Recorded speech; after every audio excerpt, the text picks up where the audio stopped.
मेहमान नवाजी से शुरू होने वाली रवायत अब बाकायदा मुकाबले की शक्ल अख्तियार कर चुकी है। जेहलम की तहसील दीना में सियाह तितरों के बोलने के मुकाबले में पंजाब भर से तल्लक रखने वाले 300 अफराद अपने सियाह तितर ले आए।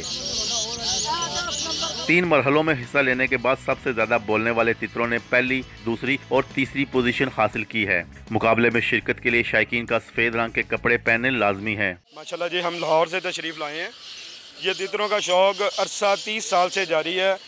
ये शौक बहुत अच्छा है, अमीर गरीब सब इसी शौक में शामिल हैं और अच्छे तरीके से ये शौक होता है। हर बंदा ये शौक कर रहा है इस टाइम। सिर्फ पंजाब में सियाह तीतर रखने के नए लाइसेंस पर पाबंदी है, लेकिन दीगर सूबों में लाइसेंस जारी किए जाते हैं। गवर्नमेंट ने तजदीद पे पाबंदी नहीं लगाई हुई, इसके इजरा पे पाबंदी लगाई हुई है।